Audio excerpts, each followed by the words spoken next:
Kumusta mga brad? Sa panahon nga po ngayon talaga namamayagpag na yung mga motorsiklong made in China. Sa kategory ng sports bike, ang gaganda ng mga motorsiklo nila. Sa kategory ng adventure scooter, ang gaganda ng mga motor nila. At maging sa kategory ng mga maxi scooters, ang gaganda rin ng mga unit nila.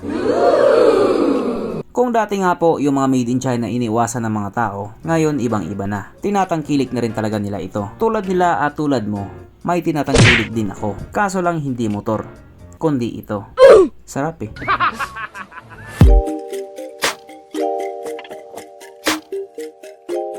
Pero syempre bago tayo magpatuloy, kung bago ka pa lamang napadpad dito sa aking walang kwentang channel, huwag ka na mag-subscribe.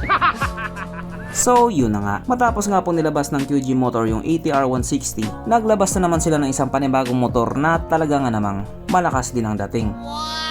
Sa kategory nga po ng mga 400cc maxi scooter, mukhang papalag din talaga to. Kung titignan nga po natin yung itsura sa motor na ito, pang malakasan din talaga. Pogi din talaga. At hindi lang po basta nagtatapos dyan. Kasi pagdating nga po sa mga features, kargado din po siya. Pang malakasan na yung pormahan niya, pang malakasan din yung mga features niya.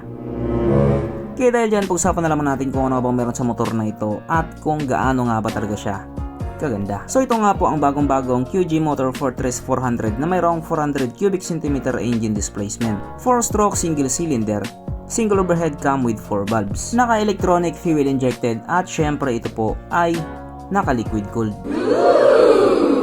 Kaya hindi po siya panis sa Honda Click 125. Pagdating naman po sa kanyang power, ito pa mayroong 33.8 horsepower at 7,500 RPM, 35.2 Nm of torque at 6,000 RPM. At dahil nga po kalalapag pa lamang sa motor na ito, wala pa po tayong idea pagdating sa kanyang top speed. Pero doon sa ibang bansa, 139 kph lang yung top speed niya at 350cc naman yung version na nasa kanila. Dito kasi sa atin ginawa nilang 400cc. Pero ano't ano pa man, panigurado dyan, bibilis na yan. Nandito na kasi sa Pilipinas.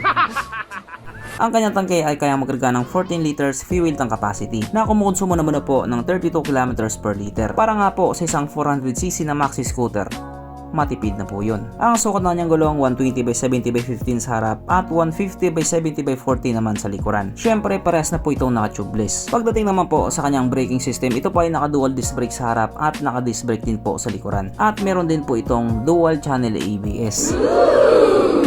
Pag motor na galing China, expected na rin talaga yon. Ang kanyang seat height ay may taas sa 775mm at 150mm naman ang kanyang ground clearance. At ang motor na ito ay may kabuuang bigat na 195 kg. Para nga po sa isang 400cc na maxi scooter, mabigat po yun. Mapunta naman po tayo sa iba pa niyang mga features. So ang mga ilaw nga po sa motor na ito, naka full LED na po. At speaking of ilaw, yung headlight nga po sa motor na ito, maangas din talaga. Maangas yung datingan niya. Ang kanyang gauge panel, syempre ito po ay naka TFT display rin. So basic na lang sa kanila yung ganyang mga klaseng features. At katulad nga din po doon sa ibang mga maxi scooter, nakakilis din po ito. Kaso lang hindi po siya di-remote. Card po yung gamit niya. Na parang katulad nga po doon sa ibang mga high-end na electric scooter. O diba? Ang lupit niya. Syempre meron din po itong USB charging port na para kahit saan ka nga pumupunta, hindi ka na mangangamba na baka malubat yung cellphone mo kasi nga manonood ka pa ng Pornhub.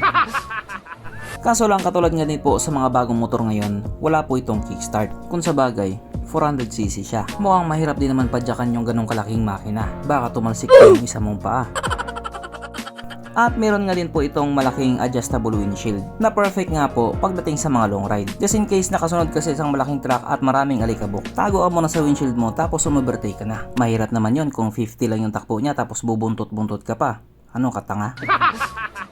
At yung pangmalakas na feature nga po sa motor na ito, yung kanyang TCS or Traction Control System. So kung mapapansin nyo nga po sa mga motor na made in China, karamihan talaga doon may TCS na or yung Traction Control System na madalas nga po nating makita sa mga higher engine displacement lang na motor. Pero sa mga motor na made in China, binubuhos talaga nila. China lang malakas.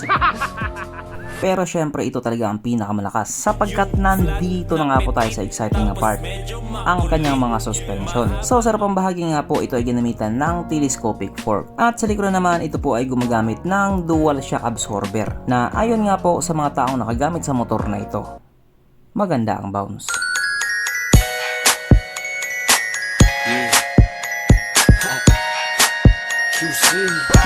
Isa lang yan Brad pero panigurado. Wala na namang nalungkot.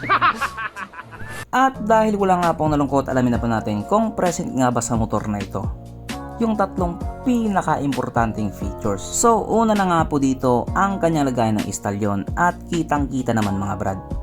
Meron siyang ganon. Meron siyang lagayan ng istalyon.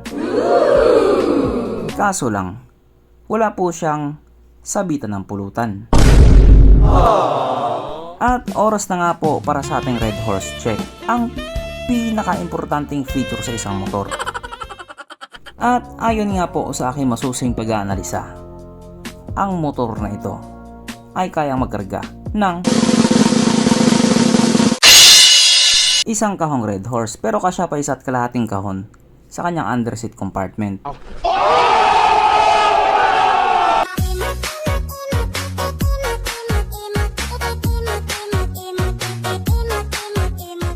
So therefore ang motor na ito ay talagang recommended. At nga pala yung underseat compartment niya, meron na din pong ilaw. Just in case na bubuksan mo ito sa gabi, hindi mo na kailangang mag-flashlight pa. Kasi nga may ilaw na siya. At regarding naman po sa kanyang presyo, ito nga po ay nagkakalaga ng 349,900 pesos na available na nga po kay Bristol. So para nga po sa isang made in China na maxi scooter na may presyong ganun, kung ikaw ang tatanungin Brad, worth it ba o hindi? Kasi para sa akin na walang pambili, hindi talaga worth it yan. Wala akong pambili. Pero para naman doon sa mga taong may pambili, syempre worth it yan. Marami silang pera eh. Kaya kung sakaling ikaw katulad ko na walang pambili, alam mo na isasagot mo, dating gawi, magsasana all na naman tayo. At dahil ito nga po ay 400cc na maxi scooter, automatic pasok po siya sa mga expressway. Dito sa motor na ito, matutupad mo rin yung pangarap mo. So hanggang dito na lang muna mga brad, kung may gusto kong sabihin or gustong idagdag doon sa mga sinabi ko, mag-comment ka na lamang sa baba. Keep bye.